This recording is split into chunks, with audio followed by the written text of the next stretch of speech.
Good afternoon, everyone. Both here in Adelaide and online. My name is Chris Hathley. I'm CEO of the Academy of the Social Sciences in Australia. We've got a very fancy AV set up here, so that you all click around, but it'll basically pick up on whoever's speaking. Before we begin, though, I would like to acknowledge the traditional owners of this unceded colonised land on which we're meeting here in person today, the lands of the Kaurna people, and to acknowledge the traditional owners of this and other lands, past, present and future. I pay my respect to Indigenous and colleagues here in Adelaide and online as well. And I'd like to welcome our guests here in person as well as online. I think we have 100 or more people joining us from all over the place online. For those who are online, I'd encourage you just in the chat there to share the traditional lands from which you're joining the lecture this afternoon, from wherever in this country you are. It's my pleasure now, before we kick off, to introduce Professor Megan Warren. We'll talk a little bit about the lecture, the Fay Gale lecture, and then we'll come back and introduce our speakers. So Megan Warren is Director of the Fay Gale Centre for Research on Gender and a Fellow of the Academy.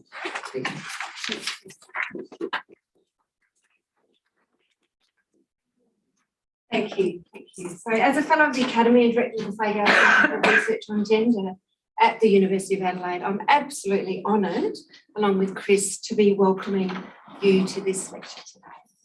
I'd also like to add my acknowledgements to the Kaurna people, who are the traditional owners of the lands on which the University of Adelaide is built. So the Fay Gale lecture is named in honour of late Professor Gwendolyn Fay Gale, AO, the first female president of the Academy of the Social Sciences in Australia from 1997 to 2000. And she was an eminent human geography, as many people know.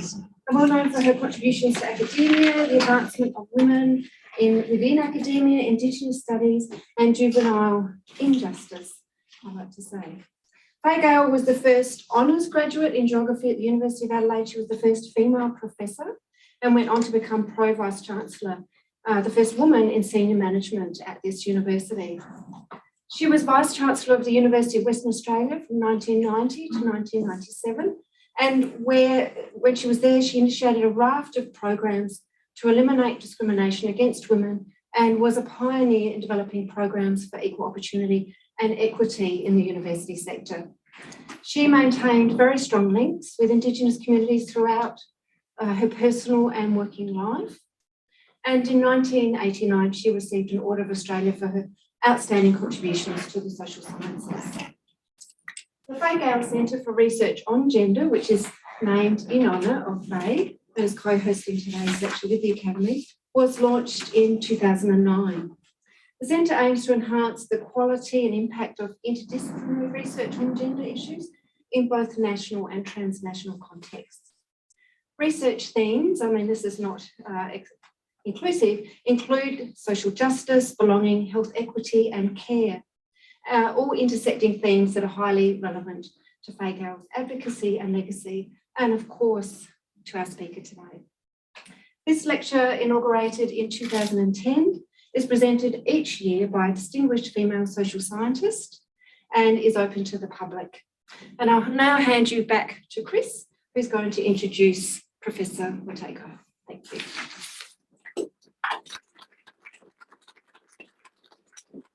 Thank you, Megan, and thanks again to everyone for coming along. So our Fay Gale lecturer this year is Professor Chelsea Watego. Chelsea's just come down today to give this lecture from Brisbane. So thank you again for making the trip. It's wonderful to have you in person. I've got a long bio and a short one, but I think we're more interested in hearing from you, so I'll stick with the short one. Professor Watego is a Munanjahli and South Sea Islander woman with over 20 years of experience working in Indigenous health as a health worker and a researcher. Her work draws particular attention to the role of race in the production of health inequalities. She's written extensively in the media. She's hosted a very challenging, thought-provoking podcast, Wild Black Woman. She's been involved in lots of community organisations and research organisations in various capacities. In her latest book, Another Day in the Colony, I had a chance just to flick through the first chapter today. It's a wonderful read. I'm going to get a copy and read it, and I'd encourage everyone here and online to look that book up as well. So that's enough for me. Please join me in welcoming Professor Watego.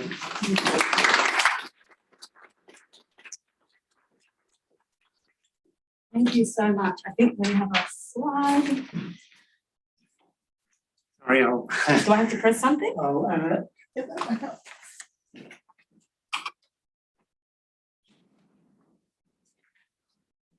While we're doing that, I would like to acknowledge country as a visitor to this place and pay my respects to the Ghana people. And probably, I guess, acknowledge mould in this place who have taught me so much about race. I would like to acknowledge Dr. O'Brien for always helping make sense of that relationship between Indigenous and Western knowledges in a really generous way every time I come to visit here. I'd also like to thank Professor Lester Rodney, who we just met with, for gifting us with Indigenous research principles, which has given me a frame of reference to do work that I wanted to do that I was told could not exist or should not exist. I also want to acknowledge Professor Irene Watson, who, as a sovereign scholar, thought of the refusal to subscribe to formative illusions of progress. And my tutors, the Sovereignty Unbound Collective, Fay Gale, and all this is online, for showing the beauty and the power of the Black collective and the importance of building them. I also want to give a shout out to my brother Tirapa, a brother who's been there in the health space with me for a number of years at different conferences, and has been someone that I could talk to about race in those breaks because of the silence that existed in health. I want to acknowledge to the late Professor McDermott, who's during his time here, I had the privilege of working with to forge more explicit conversations about how to deal with race in our teaching and learning environments. Click. I'll flick them forward for you from here. Sorry, we don't have a clicker. But, okay, can I hold it from here and click it? Right. I like to be in control. Thank you. And I want to acknowledge my sister, Aunty Susie Dixon, who in our time together reminded me so tragically of the importance of feeling race. I remember that I struggled to hear her story physically, and in doing so, I learned so much from her and her being about how to find a way to live in amidst the racial violence that is so unrelenting in this place.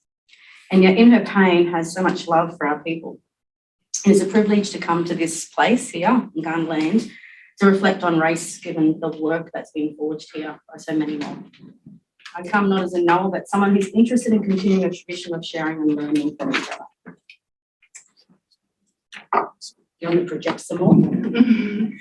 As a guest in this place, I should also acknowledge that I brought with me some colleagues from Munanjahli, Dr. David Singh, the Academic Director of our Indigenous Health Humanities agenda, a respected friend and colleague and mentor for me. I also brought my brother, Mr. Kevin Yagi, Waka Waka and South Sea Island man and postgraduate student at QUT, who is undertaking really important work around therapeutic responses to racial violence and racial complaint. I want to thank the organisers for this invitation and for their care, for being so accommodating on this trip, which has been fraught with all kinds of challenges. But I feel very honoured to be invited to deliver the Fay Gale Memorial Lecture. I have to admit I was a bit surprised when I discovered it was typically delivered by a distinguished female social scientist. I'm not a social scientist, sorry about it, but I'll give it a go. I'd like to start, however, not by positioning myself in relation to what I'm not, but who I am.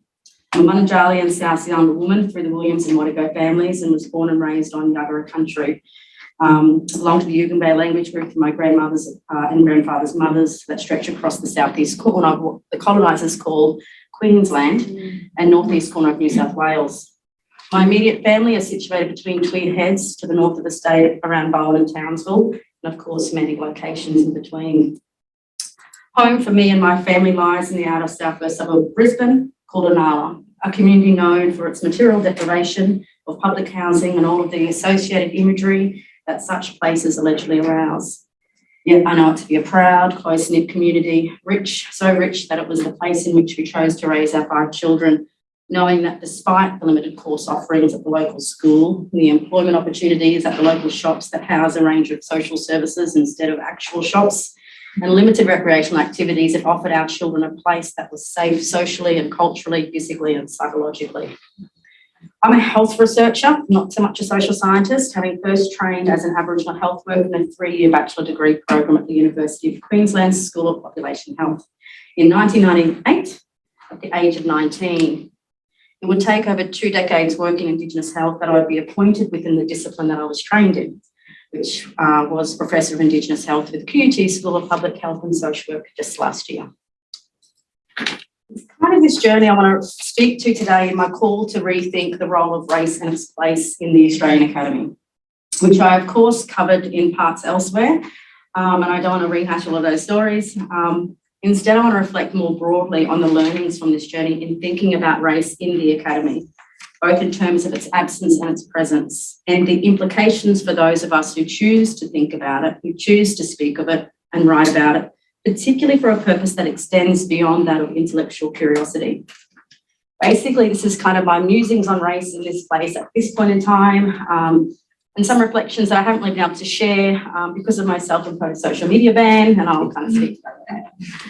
I want to talk today about where I think is the place for critical race scholarship, drawing upon my own learnings in trying to find a location for work that undermines the violence of race first and foremost amongst Black fellas.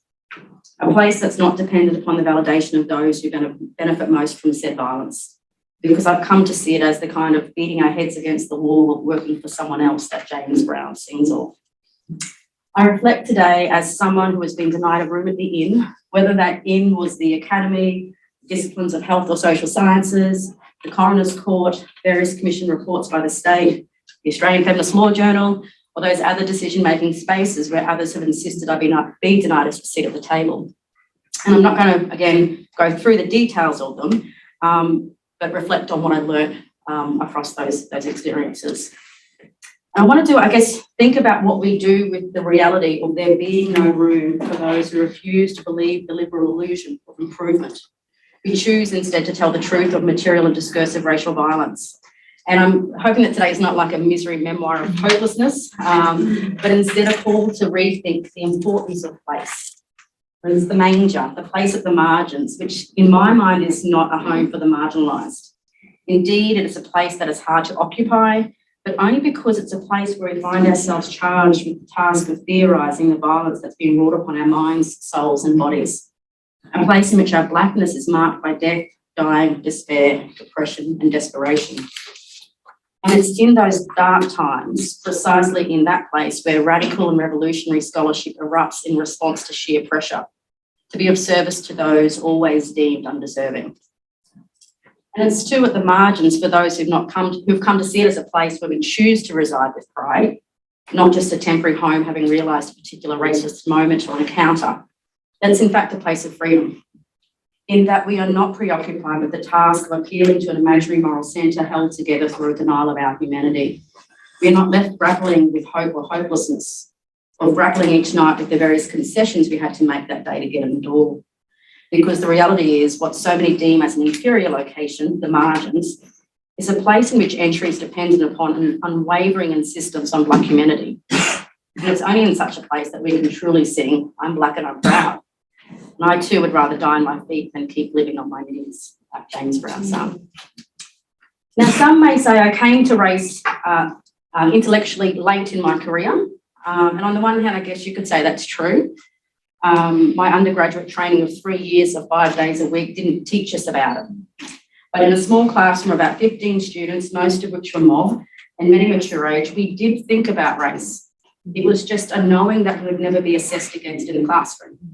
Such theorising was to be undertaken in the smoke breaks between lectures and tutorials, and we were being trained to instead attribute all of those racialised health inequalities that bore so heavy upon our bodies as anything and everything but racial violence. Typically, it was via a failing of Black bodies and minds, Black culture, Black communities, Black policies, that we were to understand ourselves. And I still remember my first year of uni at 17, being shocked to discover how sick we were as a people, because I'd never known myself in such a way. And it's not because I was not aware of the health issues facing our people. It wasn't that I was stupid, it's just that I was sovereign. And in this learning environment, we're being disciplined to think of ourselves in the way that the state had imagined us. So while there was no engagement with race intellectually in the coursework, race was ever present and revealed in the unspoken and the assumed, taken for granted knowingness of mostly white teaching staff. And this was a really progressive kind of program at its time that did lots of things very differently, and it was a wonderful learning environment. But its silence around race and racism was a concession to the status quo and a sign of complicity with the institution that had housed it. I remember as a 17-year-old, however, hearing and watching this silence being disrupted on the daily, particularly by those more senior Indigenous people in the classroom who were contesting those accounts of us, and not through their supposedly newly acquired intellectual tools, but through their embodied knowledge. I remember feeling strong when they did it, but also confused about the authority of knowledge and white knowingness, being as I was the first in family to attend an academic institution. It was this confusion that I learned to better wrestle with at this time of discovering an account of us that just didn't align with how I knew myself to be, which I think at times as a teenager I had maybe been too willing to accept, and that perhaps the failing was mine and not theirs. A lot of blackfellas experience this at some point in their lives. This is what dispossession is. And I remember that feeling of being assessed on my ability to speak of myself in a way that was disconnected from what I knew of my social world. I remember that feeling of sickness or sadness, and not like trauma kind of way, just the sorry kind of way that mob know of. And of being required to produce an account that offered the most narrow window into our world, that never did justice to the lives that we live in its full sense. What I learned about race, not as part of the curriculum, but in my being with other black fellas in that room each day, was the power of black resistance. And it was found amongst the most senior people who were deemed least educated in the Western sense, who were presumed to be most in need of pastoral care and extra tutoring. That stubborn sense of sovereignty just could not be disciplined out of them, it would seem. And as such, they were my most influential educators. They taught me about the reality of race, but it was in their being that I was reminded of our power in the moments when they expect the least of you. So I wish to acknowledge the great Smoke and Joe Kilroy, who gave so much of himself in ways that have never been properly recognised. My sister, Tarita Fisher, who to her word went back home to Cherbourg to work for her people. My sister, Dr. Beth Campbell, clawing her way into the College of Obstetrics and Gynecology, where I was raising 4 children. My brother, Harold Footy Fatnana, who would laugh off those indignities with a special kind of laugh. And Aunty Bubby Smith, the matriarch of Munanjahli, who too taught me too much to speak of here. It was in this Black intellectual collective that a most sophisticated and intimate understanding of race would emerge, despite every best effort to get us to accept the inferiority of our nation. Now, it's not lost on me that this course and others like it that sprung up in the 90s were in the aftermath of the Royal Commission into Aboriginal Deaths in Custody, and were very much a consequence of it. An inquiry that was prompted by Aboriginal protest movements well before this place had heard the cries of Black Lives Matter. This inquiry, as we well know, would come to find that no one was responsible for 99 Black deaths in custody between 1980 to 1989. Having expanded the initial terms of reference beyond investigating individual circumstances of each case to include related underlying social, cultural and legal issues in what Commissioner Muirhead said was moving beyond understanding how each person died, but why that person died, they were able to rule out foul play, such as the unlawful and deliberate killing of Aboriginal people. They instead attributed these deaths to disease, self-inflicted hangings, external trauma and drug and alcohol use.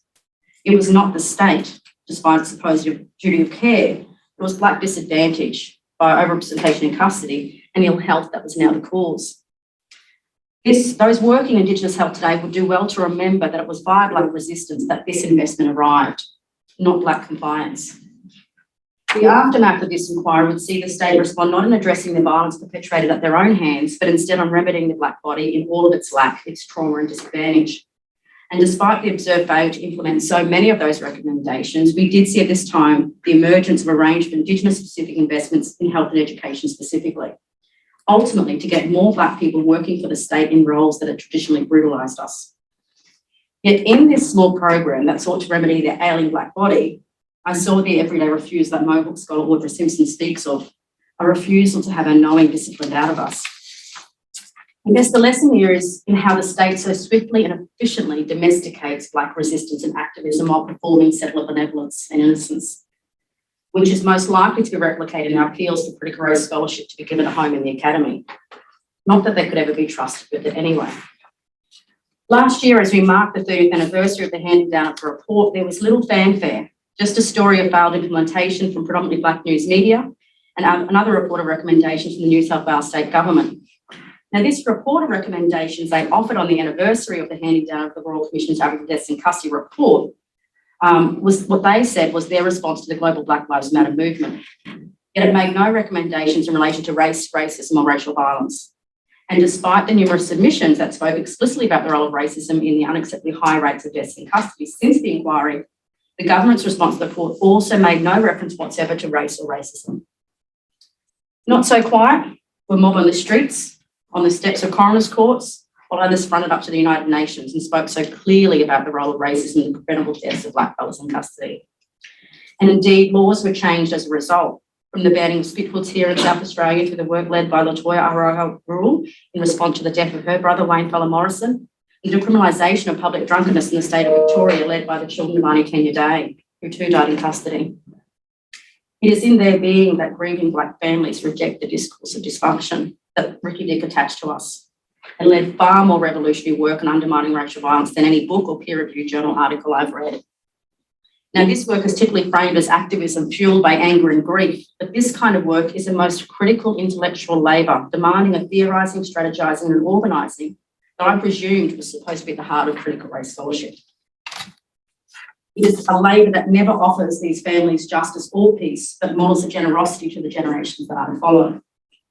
Now, this was the same year that pastoral feminists were advocating changes to the law that would inevitably lead to more blackfellas being detained in custody, including Aboriginal women who were themselves victims of violence. It is hard to fathom how the criminologists, who you would think would be well versed in the Ricky Dick recommendations, could intellectually rationalise introducing new laws that would result in more incarcerated blackfellas, because after all, it was supposedly the issue of representation that caused all these deaths. Now, it's one thing to be missing in action when it comes to supporting structural changes, but it's a whole other thing to be actively working against the efforts of Black communities who, in the midst of unrelenting violence, are forced to fight with little to no resources to effect change for a most ungrateful public. In my home state of Queensland on the 30th anniversary, we would see academics showing up not for Black families, but to credentialise a Queensland Police Union conference, appearing before media in front of police union branded Bennett backdrops. Some of you may be aware that during this time, a story went out from this conference about intervening on crime in kindergarten. And in that story, all of the kids featured were our kids in handcuffs or walking alongside police. Accessorised by academics, the piece reinforced and legitimised all of the racialised imaginings about Aboriginal people, families, parents and communities. Rightly so, it received backlash and we pulled, but not because of how it made Aboriginal people look or Black children look, but how the academics appeared, having been exposed so blatantly as accomplices to this racist nonsense. And in doing so, they showed us exactly whose side they're on when it comes to race, their own. And sure enough, the following week, the new Youth Justice Reforms Bill passed in Queensland Parliament that made no mistake about the kids which they would be targeting, ours. The timing of the police union conference with the 30th anniversary of the Royal Commission was no error. And the academics that burnished its credentials are knowingly a part of the racial violence that blackfellas continue to endure.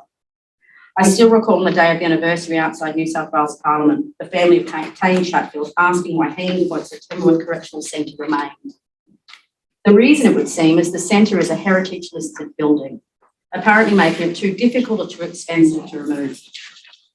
Indeed, to attend to racial violence is difficult and fraught with reprisals, and there is a heavy price to be paid for those who pick the right side. Tragically, in this time, there are too few social scientists willing to relinquish the rewards that come with being a party to the intellectual apparatus that works to largely launder the actions of this most violent settler colonial state. How could we then trust them to teach race, to study it, when they know too well the rewards, protections they are granted for sustaining the racial hierarchical order? So I'm no longer making an appeal for inclusion of critical race in the academy. Not that I don't believe it should be, but it's kind of like 26th of January being commemorated as Australia Day. By and large, blackfellas aren't chanting change the date. There isn't an appeal for inclusion in the settler colonial project, but rather an insistence upon our independence as First Nations peoples to operate on our own terms. It's a day where we don't make an appeal to be seen, but we assert a sovereignty that is unceded. And that is the place where the most useful race scholarship resides. There's not so much a location, but it's a place nonetheless, one where new critical paradigms are being forged. And I used to think that critical race scholarship needed to have a home of sorts where we might gather, where we might build, and I thought that we could carve out a space in the academy somewhere. That if we're just smart enough, either in the work that we produce or in the cunning of our strategy, a physical location could eventually be found. And in doing so, I made some critical missteps which offered me insights into how race works in this place. I remember the shock of last year still of having been awarded that $1.7 million research grant, only to be told there was not even an office to accommodate me. And it wasn't like I wasn't used to being placed in all sorts of strange offices that did not meet the grounds for what ordinarily would be considered an acceptable workspace or research environment. But I remember the indignity of packing up my books in the rented office that the School of Social Sciences had housed me in, having had to source my own boxes to carry those books home, traipsing up and down the list with my colleagues and friends, Dr. Singh, Dr. Mukundi, and Helen Keitlich. And I remember the looks on their faces that revealed far more anguish than I had felt at the time. They too could not believe the lie that there was no room at the institution, not even a crappy rented office somewhere in that sandstone. But it was on the quiet drive home that I realised that my excellence and all of my hyper-productivity would not protect me. And the inclusion or exclusion of a critical approach to race was not a matter of academic excellence or even economics, but one of ideology, and one in which so many of my colleagues were willing to sustain and enact. And I'm kind of done with the public silence from progressive academics who voice their horror at the violence only ever in those private spaces. I'm done with that look of horror too at the mere suggestion that race might be a matter of intellectual curiosity for the social scientist. That too greets me when I suggest that Indigenous scholars may know some shit about this thing that they built their career on ignoring. And I have to admit, it took me a while to come to this place in my thinking. I still mistakenly had thought the academy was a place in which it would be possible to transcend race. But it isn't. Even the most acclaimed scholars among us can never escape those damn indignities, visited upon us not just from the senior executives, but even from the lowest paid administrative officer.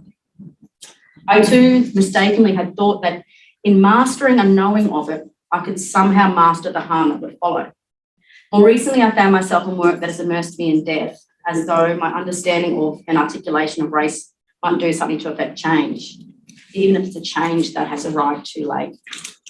And yet in my knowing, I too know how efficient and how effective and how outrageously shameful this place is in its ability to disguise the reality of racial violence.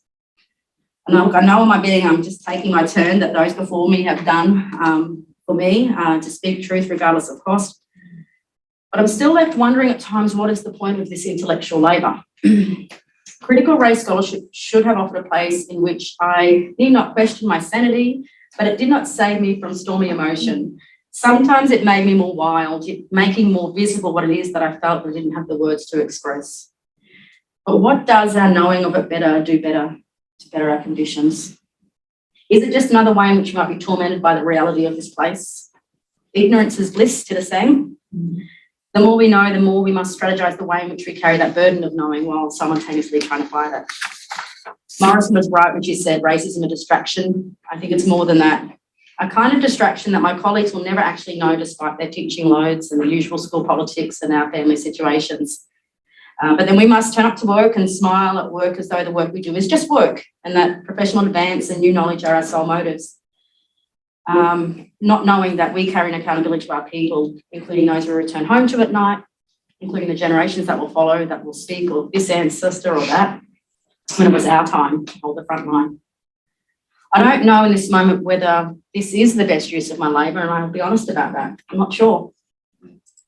Her royal blackness, Angela Davis reflected on her struggle to define how she came to be an activist. She states, "People have often asked me over the years, what made you decide to become an activist? And for years and years, I've thought about it. I came up with various explanations, events, pivotal events in my life, and finally, after struggling with this for years, I decided that there was really no particular moment when I decided to become an activist. As a matter of fact, I grew up with the idea that in order to live in segregated circumstances, my parents basically taught us that we had to be critical of the way things were. Otherwise, we could not affirm our own humanity. And that we had to dedicate our lives to the kind of transformation that would make this a better world to live in for all of us. And so I guess I've learned that wherever I am, whatever I happen to be doing at that moment, I have to fulfill that commitment that has informed my life.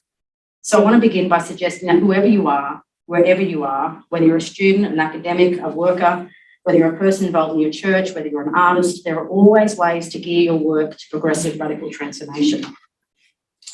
So I want to speak to the place for critical race scholarship, drawing upon my own experiences, but no longer through the lens of exclusion from the academy. I want to speak of the places we build wherever that happens to be. I draw here on my work in building an NGO in my own community, Inala Wangarra, and an organisation that, albeit small and under-resourced, is punching well above its weight. It's a small organisation that's fighting to exist in a policy era of new paternalism that refuses mining or gambling funds and child protection work, and of subscribing to a service delivery model that demands of us a surveillance of black behaviours and a contractual silence about the conditions that cause us most harm. It's an organisation that is among the last of its tribe in terms of the landscape of Indigenous service delivery, and we have no peak to represent us. But it is a place in which I'm tested on the ideas that I espouse. How does this translate in a real sense in the lives of the people I know and love? Is our work any different? Are we feeding from the same trough under the guise of this idea of community control?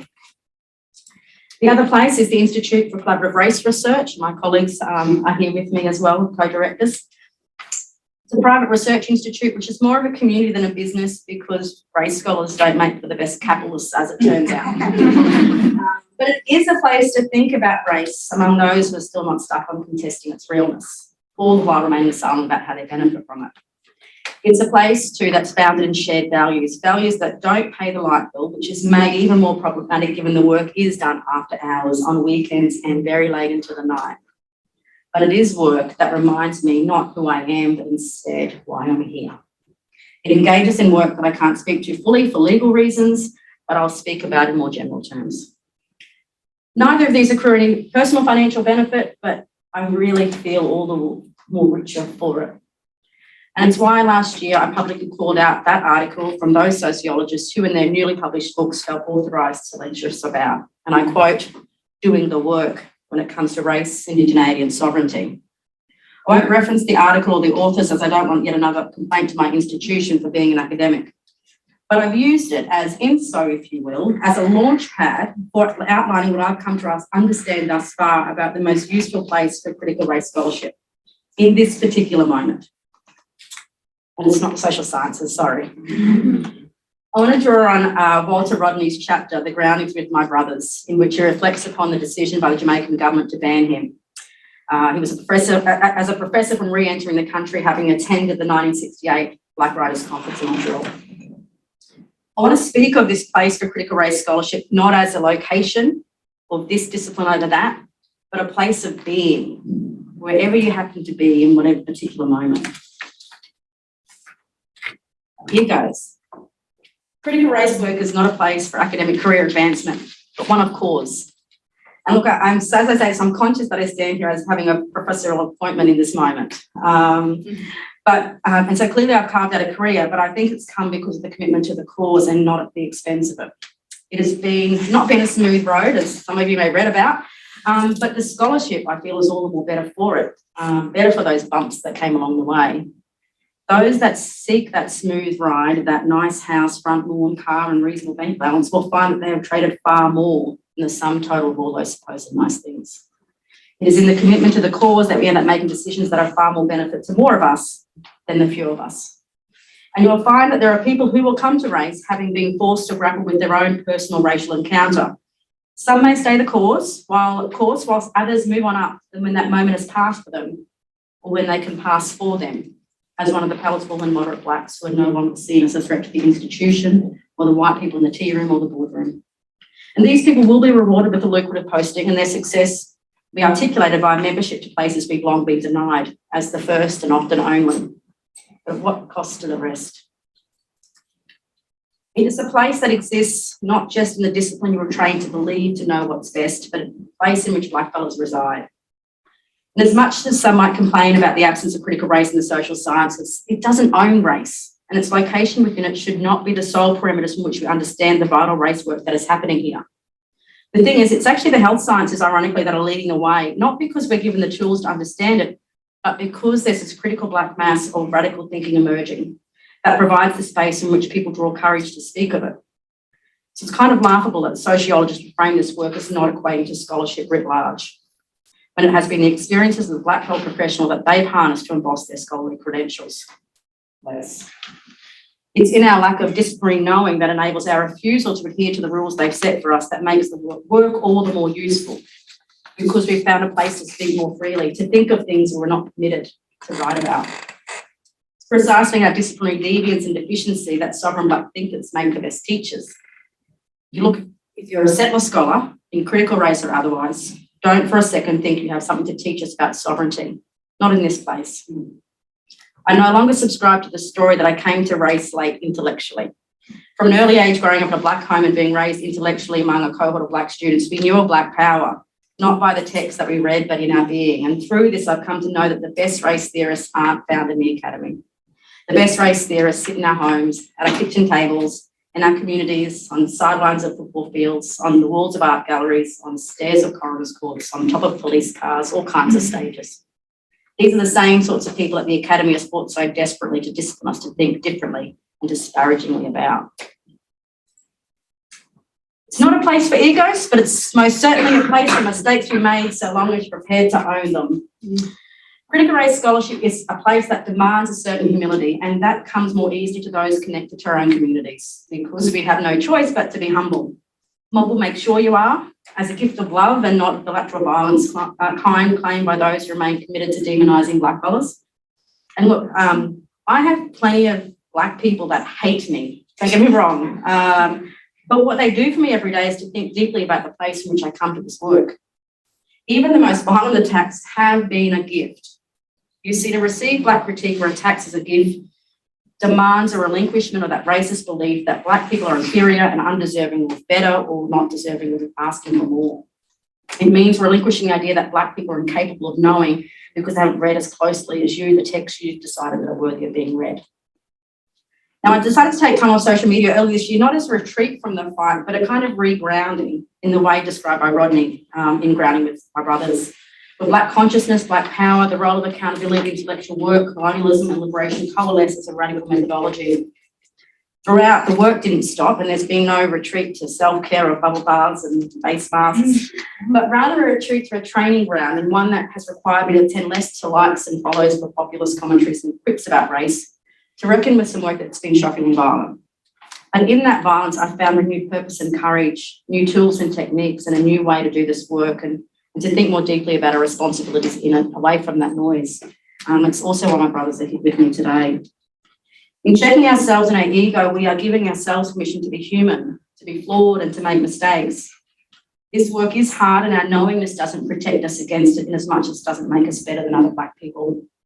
The power of race is such that it's constantly transforming, constantly finding ways to keep itself firmly cemented in place.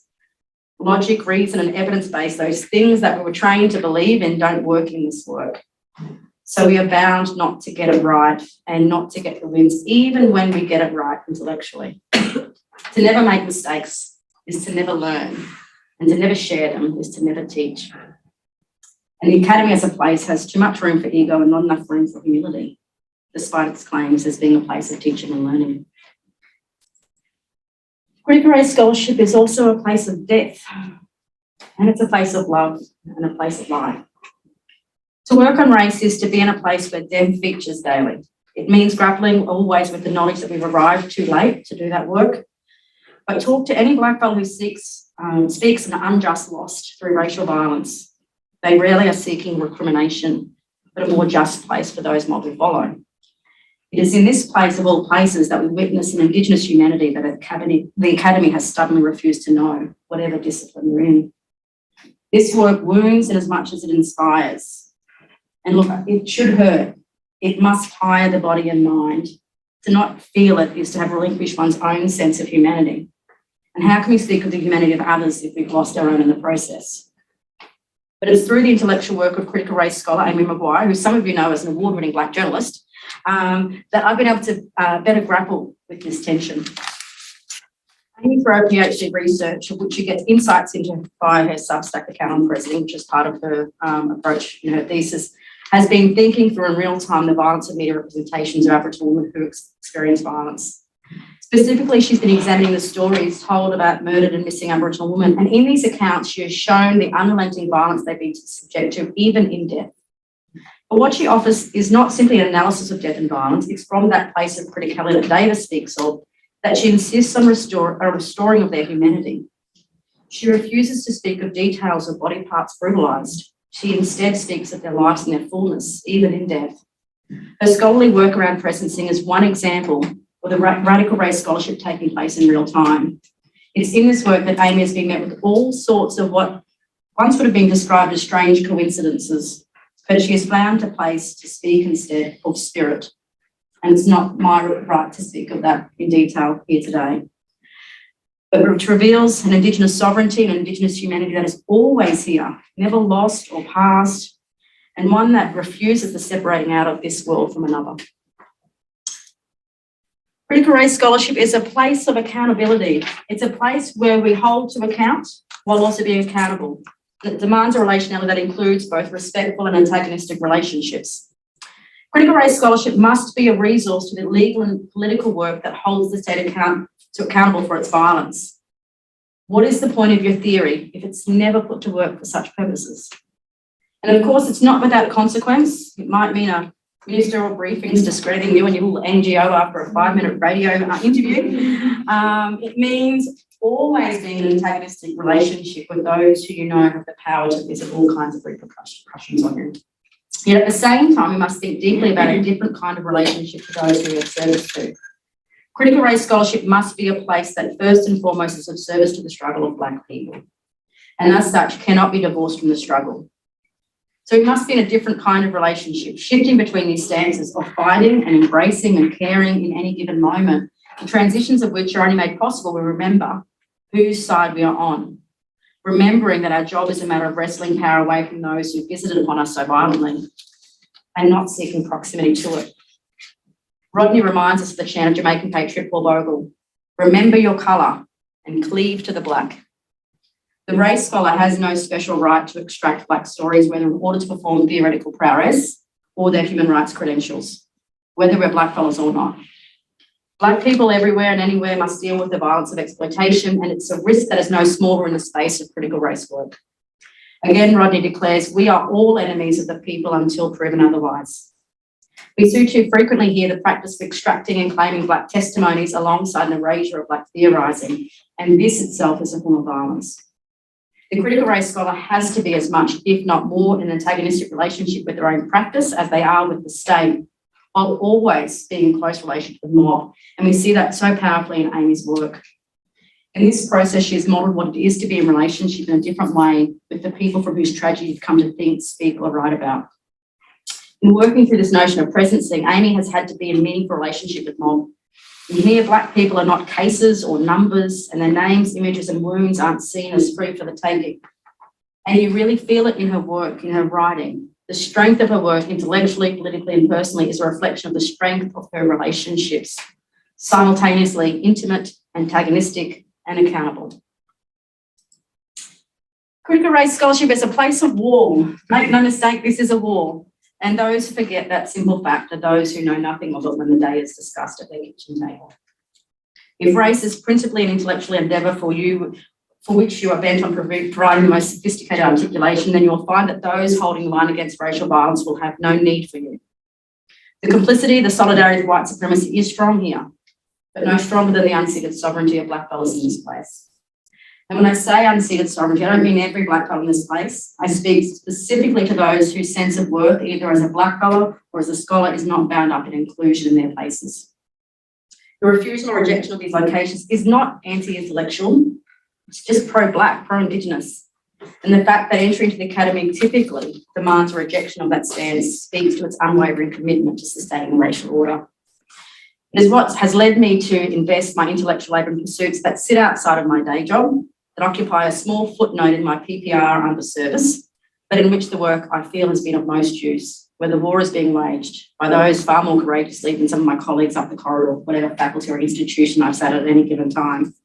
This war has always been best placed in the hands of those who have the most to gain from dismantling it. The war on race is not won by the advancement of one, but when more of us cleave to Black. For this is the place where the community is built, the place that we all need to rest, to fight, and to think. It's why we've sought to build Indigenous Health Humanities as a place, not in a discipline or an institution, but as a place nonetheless. And over the next few years, our little community seeks to merge into a much larger community, brought together through the values expressed here. There will be trialling ways in which to build intellectual collectives that remain committed to foregrounding Indigenous sovereignty and humanity in their work, wherever that work resides, even if it's outside of the Academy, through a range of different writing retreats, symposia, and a forthcoming podcast, among other things. I don't want to say watch this space, but it's definitely the place to be. A place where we take up the task that Dr. Little Watson calls of imagining a future as far ahead of us as the past behind us. And look, such an imagining sounds nice, but it's not easy. I've found that as much as people like to speak of change, most people are really afraid of it. And it's why I'm sceptical of the discourse of progress. It functions to maintain the current order of things, to keep things how they are on the basis of looking how far we've come. It insists that we stop and be satisfied or be grateful for what's been achieved, never wanting more, never expecting more. It is to think of ourselves in a struggle that came before us and will continue long after we left. And in doing so, we must let go of those ideas of what it is to be a good academic and instead think more deeply about what it is to be a good ancestor and what is our time, not just as the one, but as one among many. Thank you.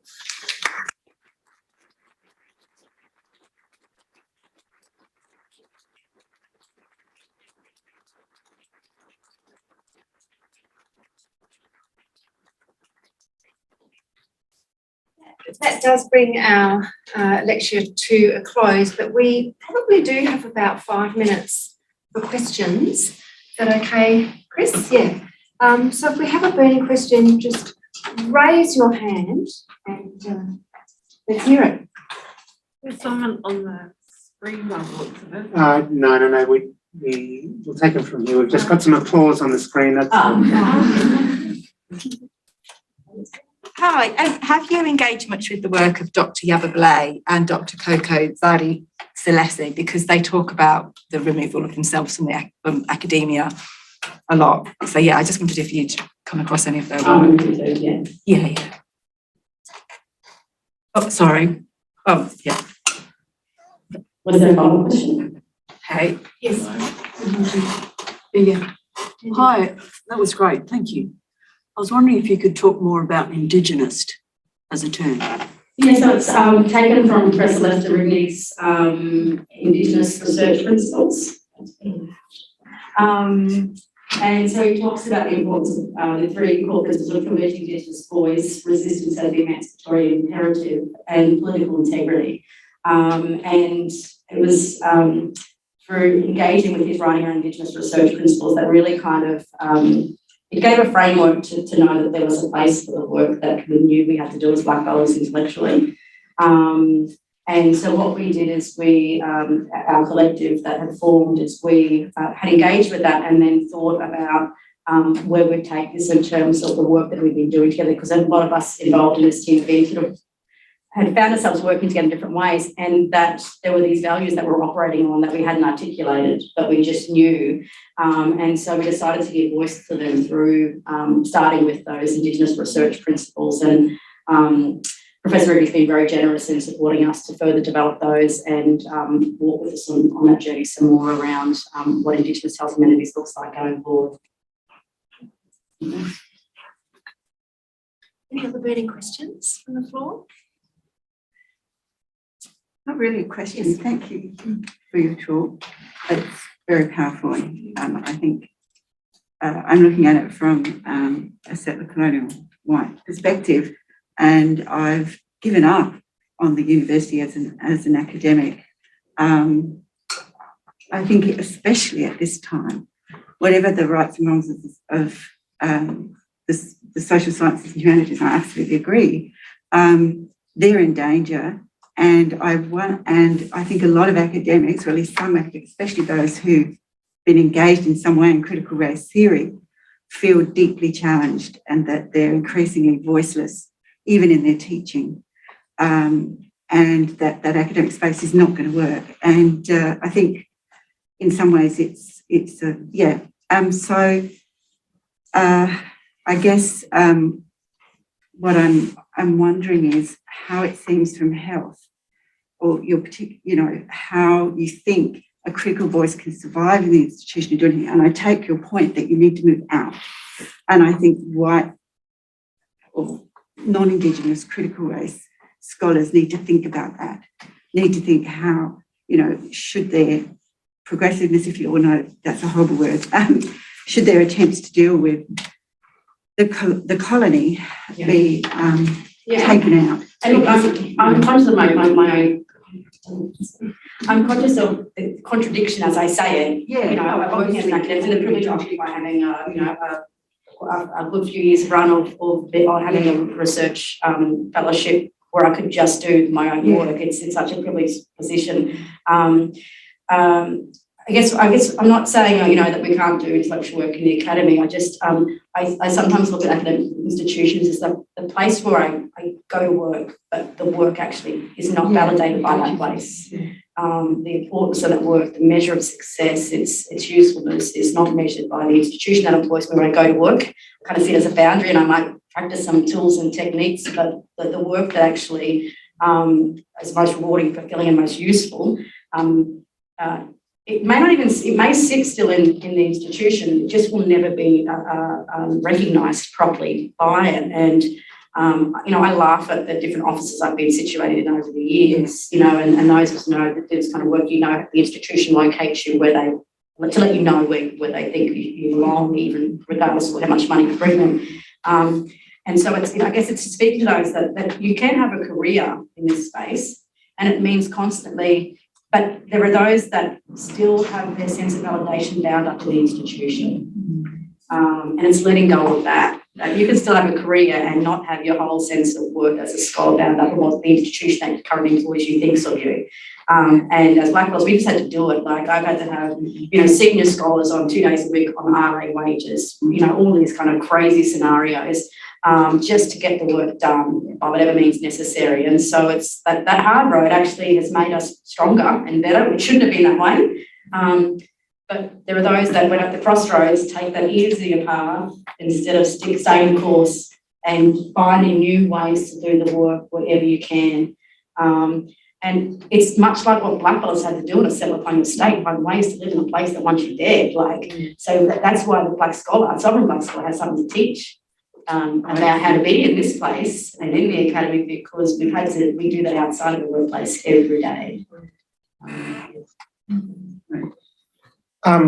We've got a question online from one of the online audience. Thank you, Chelsea, for saying the things that must be said. Would you say the experience is the same for Black men as for Black women in the academy, considering Black women in her experience are always seen as angry Black women, and the same is not the true for men? Can't speak for Black men. I'd say yes and no. I think Black men suffer a particular kind of brutalisation, particularly in relationship with white women, and the way in which racial and gender violence isn't recognised properly. And I've seen Black men broken through that kind of dynamic, which doesn't get spoken about because gender doesn't work the same way for Black men as it does for white men. And so that's the issue. But yes, certainly, we know how Black women are imagined and the presumed incapability of us being able to know anything, just to feel. But then I look at the success of some of our leading scholars who are, by and large, some are Black women who are, despite all of that, are doing the work, not just on a national stage, but internationally. And so, it's there, but the sovereign Black scholars just do it in spite of anyway. But I think there is a need to talk about both racialised and gendered understandings around this space in the academy because it's different, but it's not in the same way it is for white men and white women.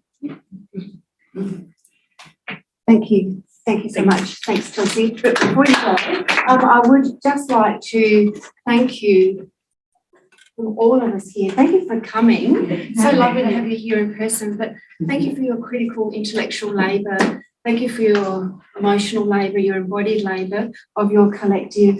We are so appreciative and respect all of that labour in the round. So if you could join me in thanking Chelsea for her talk.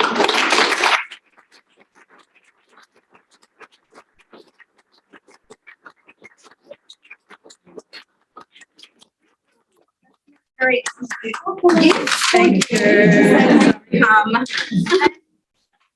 I would also like to thank the Academy, to thank Chris also for coming down as well, for coming down to be with us. So thank you, Chris.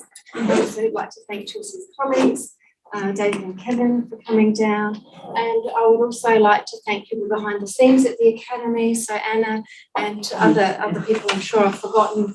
And also like to thank the members of the Fay Gale Management Committee and Tanya, who've been really helpful in getting this event organised today, and also to Ben down the back, who's been doing all of the AV for us so beautifully.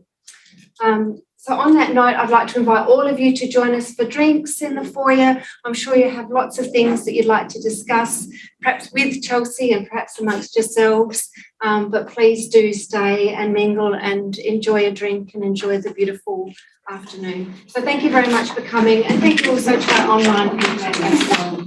Thank you.